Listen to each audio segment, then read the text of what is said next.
আমার অনেক গানের অফার আসছে, আমার প্রায়ই আসছে, প্লেব্যাকের অফারও আসছে, আমি আসলে করি নাই। সো আমার যেটা পছন্দ হয় আমার আসলে পছন্দ হয় না, আমি যেটা পছন্দ করি না আমি আসলে করতে চাই না, বা মানে আমার মতো করে করতে পারি না, যখন সেটা পাই না। সো এটা ইত্যাদি গানটা আমার কাছে মনে ছিল আমার মতো করে করতে পেরেছি, সামনে আমার মতো কাজ করার সুযোগ হলে অবশ্যই করবো।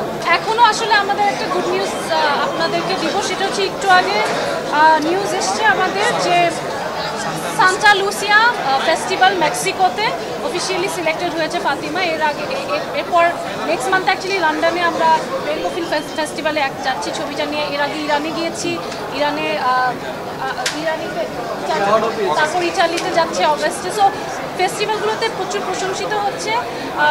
আমি বলবো যে যারা একটু ছবি বোঝে বা ছবিটা মানে মননশীল যারা দর্শক আছেন তাদের অবশ্যই এই ছবিটা দেখলে ভালো লাগবে।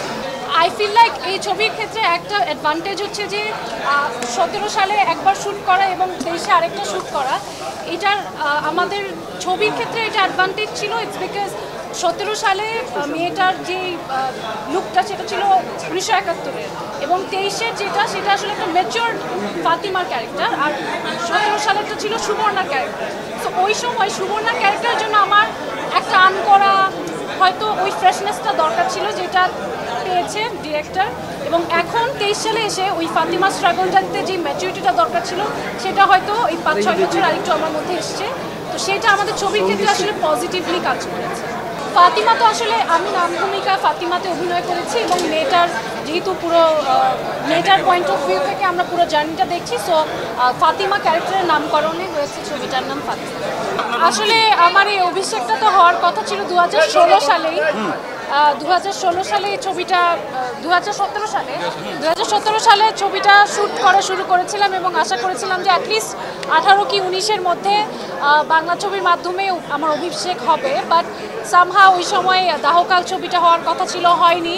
তারপর আমার ক্যারিয়ার প্ল্যানও পুরোপুরি চেঞ্জ হয়ে যায়, এবং এরপর আসলে আমি ডিসাইডেড থাকি মানে ছবির অভিজ্ঞতা থেকে যে আর ছবি করব না, এখন নাটক করব বা অন্য কিছু করব, বা ছবি আর করব না।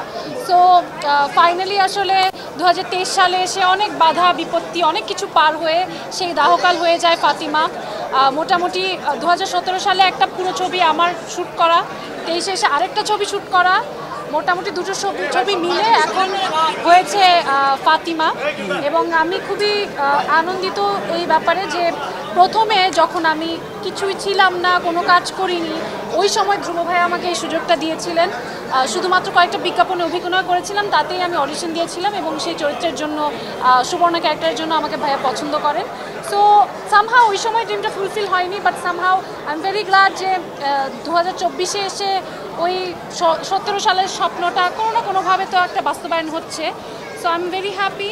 যারা সেটাই বললাম যে যারা সিনেমা প্রেমী তাদের খুব ভালো লাগবে, যারা দেশ বিদেশের সিনেমা দেখে ইউজ টু বা একটু চাই যে একটা ছবির পরে একটু ছবি দেখার পর একটু ভাবতে ছবিটা সম্পর্কে, বা একদম সরল লেখায় কোনো গল্প না, দর্শকদের অডিয়েন্সদের ভাবনার জায়গাটা ছবিটাতে আছে, আপনারাও সেটা দেখে বুঝতে পারবেন।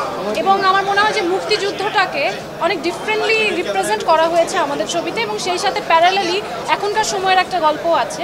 সব কিছু মিলে আমার মনে হয় যে ওয়ার্ড অফ মাউথে যদি স্প্রেড হয় তাহলে অডিয়েন্সরা আসবে এবং তারা দেখবে। আর এটাই, প্রত্যেকটা কাজের আলাদা আলাদা গোল থাকে। ফাতিমা ছবিটা করার সময় আমি জানতাম যে ফেস্টিভ্যালগুলোতে এই ছবিটা সমাদৃত হবে, বা ওই ক্যালিবারের একটা ছবি, বা এইটা একটা আর্কাইভেবল ছবি আমার জন্য। এবং প্রথম ছবিতেই আসলে আমার মনে হয় যে অ্যাক্টিংয়ের জায়গাটা আছে, সে সব কিছু আছে।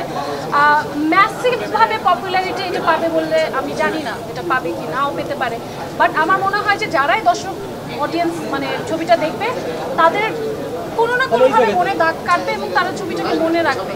তো আমার কাছে মনে হয় ওইটাই আমার কাছে বড় পাওয়া।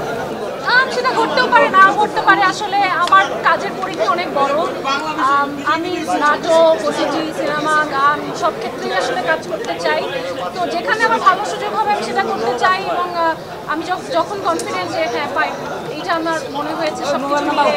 এই যে অনেক আগে ডিসাইডেড 2016 সালে আমি সাইন করেছিলাম, তারপর আর কোনো নতুন সিনেমা করা হয়নি, কলকাতা একটা ছবি মাঝখানে করেছি। সো সেম আমার কথা হচ্ছে যে যখন আমার মনে হবে যে এই ছবিটা আমি করতে চাই, তখন আসলে এটা নিয়ে কোনো গোল নাই যে আমার এখন। সেটা জানি না আসলে, মানে কি হবে বা হোয়াট ইফ তো অনেক, এই সম্ভাবনার তো শেষ নেই। প্রতিটা জিনিসের কিন্তু একটা করে সম্ভাবনা তখনই তৈরি হয়ে যায় যখন আপনি একটা জিনিস চুজ করার একটা করেন না। সো এরকম ইনফিনিট সম্ভাবনা আছে। তো সেই গল্প শুরু করলে শেষ হবে না। আমার মনে হয় যে বর্তমান নিয়ে আমি বাঁচি, যেটা চুজ করেছি, যেটা করছি, সেটার প্রতি কনফিডেন্স নিয়ে এগিয়ে যেতে চাই।